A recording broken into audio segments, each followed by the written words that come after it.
Assalamualaikum warahmatullahi wabarakatuh.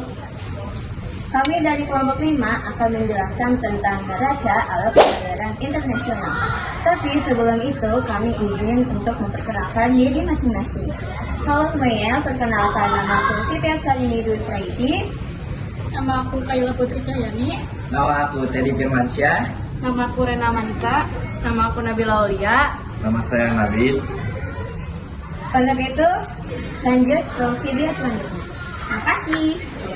Pengertian devisa, semua alat pembayaran yang diterima sebagai alat luar negeri atau internasional. Fungsi devisa, alat pembayaran antar negara sebagai alat untuk mengetahui tingkat kemakmuran luar negeri, sebagai alat untuk mengatasi kesulitan ekonomi, dan sebagai alat untuk menimbun kekayaan.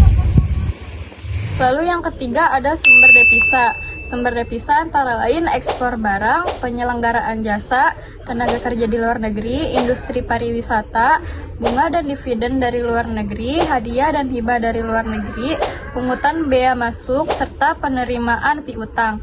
Lalu yang keempat ada tujuan penggunaan devisa. Tujuan penggunaan devisa antara lain mengimpor barang konsumsi, bahan baku industri, dan sektor produksi lainnya, serta peralatan dan perlengkapan, barang modal, perlengkapan pertahanan keamanan, dan sebagainya. Lalu di sini ada jenis pembayaran internasional. Pembayaran internasional dapat dilakukan dengan cara tunai dan non-tunai. Pembayaran secara tunai menggunakan cek, wesel bank atas unjuk, dan telegraphic transfer. Adapun pembayaran non-tunai dapat dilakukan dengan cara pembayaran kemudian open akun, komersial, bill of exchange, letter of credit, prepaid compensation, dan konsinyasi. Selanjutnya yang kedua ada neraca pembayaran. Pengertian dari neraca pembayaran adalah transaksi yang dilakukan oleh suatu negara dalam hubungan ekonominya dengan negara lain, berupa barang, jasa, maupun modal yang dicatat melalui sistematik dalam suatu daftar atau catatan yang disebut neraca pembayaran internasional atau balance of payment. Jadi neraca pembayaran adalah ikhtisar dari semua transaksi ekonomi internasional, perdagangan, investasi, pinjaman, dan sebagainya dalam suatu penduduk, perusahaan, dan pemerintah dalam suatu negara dan penduduk luar dalam jangka waktu tertentu, biasanya 1 tahun, dan dinyatakan dalam dolar Amerika Serikat. Selanjutnya, tujuan dan fungsi neraca pembayaran internasional. Penyusunan neraca pembayaran mempunyai beberapa tujuan, yaitu sebagai berikut. 1. Sebagai bahan pertimbangan bagi pemerintah untuk mengambil langkah-langkah di bidang ekonomi. 2. Sebagai bahan pertimbangan bagi pemerintah untuk mengambil kebijakan di bidang monitor dan fiskal. 3. Sebagai bahan pertimbangan bagi pemerintah untuk mengetahui pengaruh hubungan ekonomi internasional terhadap pendapatan nasional. 4.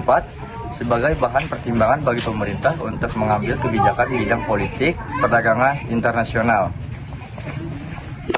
Sementara itu, fungsi neraca pembayaran sebagai berikut. Yang pertama, sebagai suatu alat pembukaan dan alat pembayaran luar negeri agar pemerintah dapat mengambil keputusan apakah negara dapat melanjutkan masuknya barang-barang luar negeri dan dapat menyelesaikan pembayaran tepat pada waktunya. Yang kedua, sebagai suatu alat untuk menjalankan pengaruh dan transaksi luar negeri terhadap pendapatan nasional. Yang ketiga, ada sebagai suatu alat untuk mengukur keadaan perekonomian dalam hubungan internasional dari suatu negara. Yang keempat, sebagai suatu alat kebijakan moneter yang akan dilaksanakan oleh suatu negara. Selanjutnya ada komponen neraca pembayaran. Neraca pembayaran dibagi menjadi 3. Yang pertama adalah transaksi berjalan, yang kedua ada transaksi jasa, dan yang ketiga ada transaksi finansial. Transaksi berjalan adalah transaksi barang atau jasa yang diperoleh selama satu periode. Transaksi berjalan itu dibagi menjadi 4. Yang pertama adalah neraca perdagangan, yang kedua neraca jasa, yang ketiga adalah pendapatan primer, dan yang keempat adalah pendapatan sekunder. Nah, selanjutnya yang kedua adalah transaksi modal.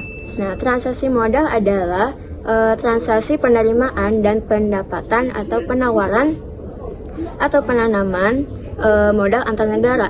Contohnya seperti transaksi kepemilikan aktiva tetap atau himba investasi.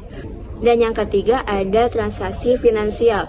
Transaksi finansial adalah transaksi perubahan kepemilikan aset dan kewajiban finansial luar negeri selama satu periode.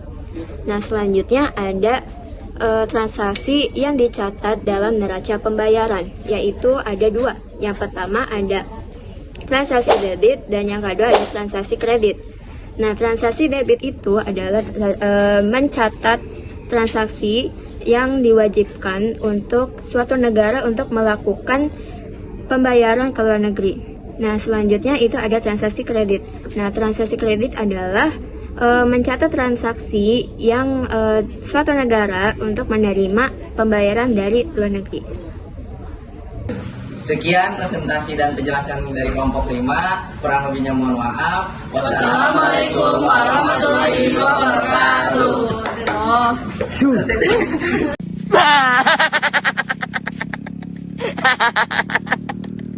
Anjay unem menangis membayangkan berapa nyamnya ini membuat ini